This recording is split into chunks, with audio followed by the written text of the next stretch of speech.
bien? ¿Trabaja bien? Sí.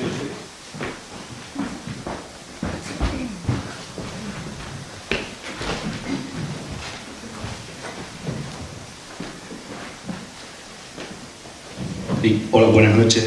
Me llamo José y yo quería preguntar, me ha gustado mucho lo de la Fageda o la Falleda, la fábrica esa de yogures y tal. Pero me pregunto, ellos han hablado de 1 a 6, el salario, la relación, el diferencial de salario es de 1 a 6. Yo me pregunto si han tenido en cuenta que actualmente el salario mínimo interprofesional es indigno. Porque imagínense una empresa que sí, cumple eso de 1 a 6, pero resulta que sí, el de arriba, el de 6, vive muy bien, pero a costa de que haya una gran base del 1 que cobran, pues una vergüenza como es el salario mínimo interprofesional del día. Bueno, yo puedo... ¿Puedes ponernos el... ¿Sí? ¿Se oye? Vale, sí. Yo puedo decir que tienes toda la razón, para empezar. Tienes toda la razón en el sentido en el que lo enfocas. Pero sí te puedo decir que he conocido a él, hemos hablado de eso también, y ese salario no es para una persona que trabaja las 8 horas del día. Es para personas, concretamente, bueno, para varias personas que están en un puesto en el que no, creo que son 6 horas las que trabajan. De alguna manera lo compensa. Pero sí, tienes toda la razón. Hay que partir de la base de que el salario mínimo es indigno. Pero bueno, esa es una de las peleas en las que estamos. Yo querría puntualizar también que, igual que nosotros fomentamos la idea de que tiene que haber una proporción entre los salarios, teniendo un salario máximo, pues también consideramos que el salario mínimo tiene que ser suficientemente digno. Por eso, entre otras cosas, apoyamos la medida de la renta básica universal, que lleva años también ATAC defendiéndola antes que nosotros.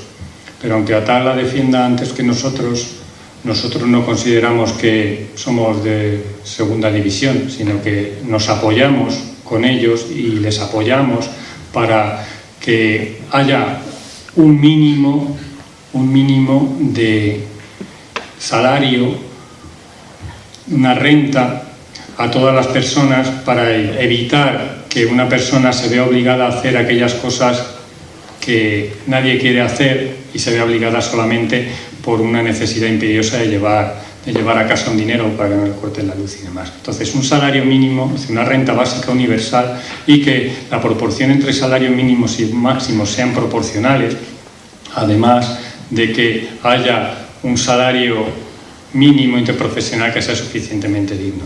Eso tendría que salir también de una discusión de la ciudadanía, porque imponer nosotros o imponer cualquiera, el gobierno, por ejemplo, lo que considera un salario mínimo o un salario máximo, creo que sería una medida contraproducente, en el sentido de que si nosotros queremos que la gente haga cosas y consiga la ciudadanía sus objetivos, que es que las cosas que utiliza tengan un retorno social, un retorno de utilidad social, tenemos que hacer que esa gente opine.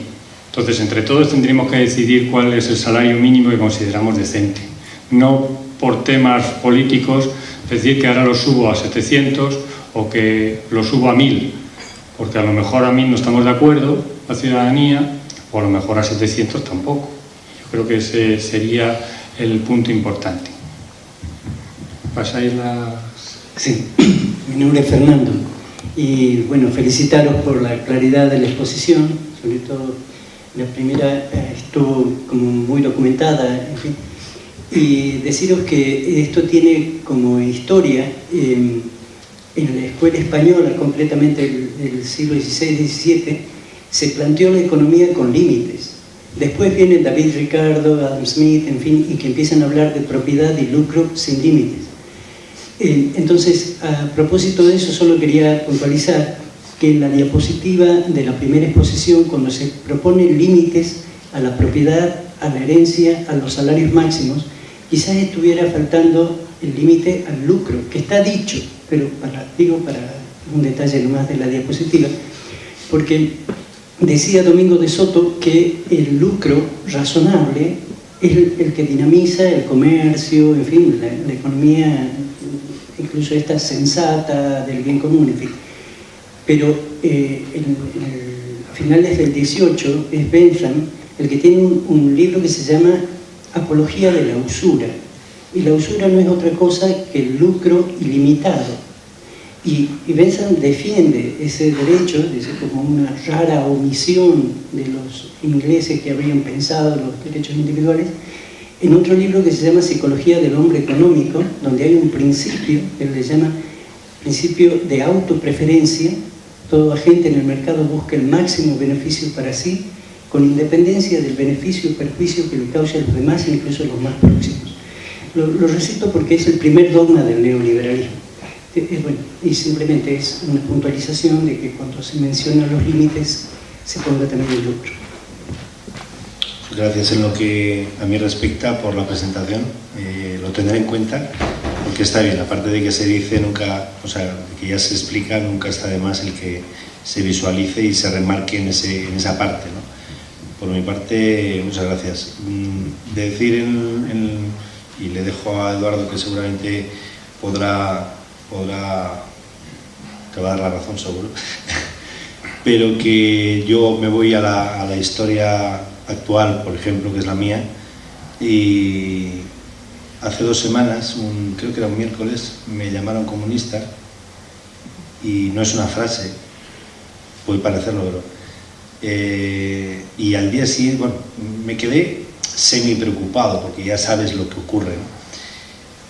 Pero me quedé muy tranquilo al día siguiente cuando me dijeron que era sectario eclesial.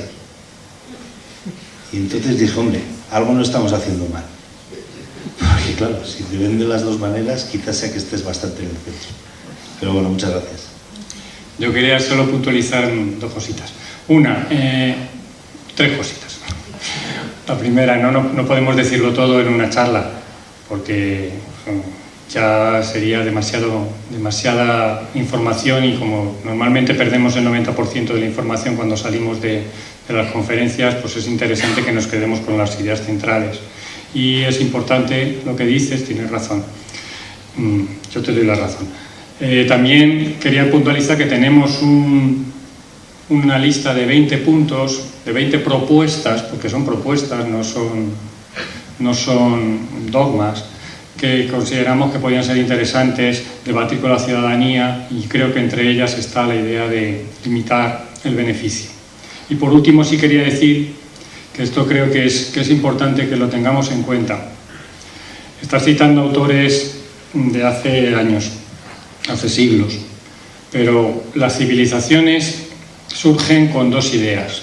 Una de las ideas, que creo que es equivocada, lo que pasa que forjó las civilizaciones, es la idea de que no todos somos iguales, de que hay unos que son más iguales que otros.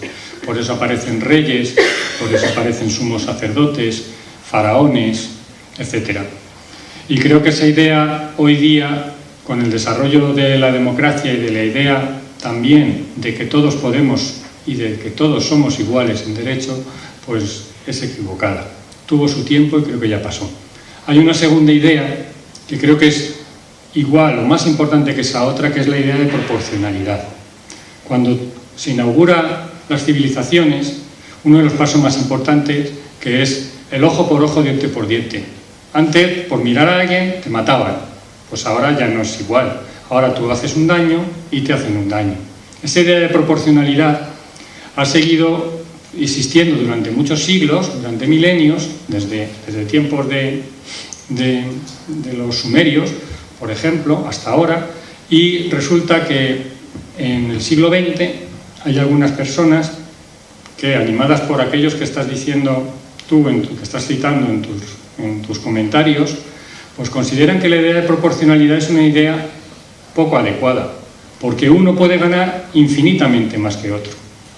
Esa idea de romper la proporcionalidad hace que rompa la igualdad entre las personas, porque si tú ganas 500.000 veces más que otra persona, realmente no lo ganas. Lo obtienes, pero no lo ganas. Si le das carta de naturaleza a eso, las consecuencias que tienes es el desarrollo que he comentado antes, que acaba en tratados como el TTIP, en el que uno puede ganar de una manera infinita y no importándole nada al resto. creo que tendríamos que tener en cuenta la idea de mantenernos siempre dentro de unos límites razonables, tanto por lo bajo como por lo alto.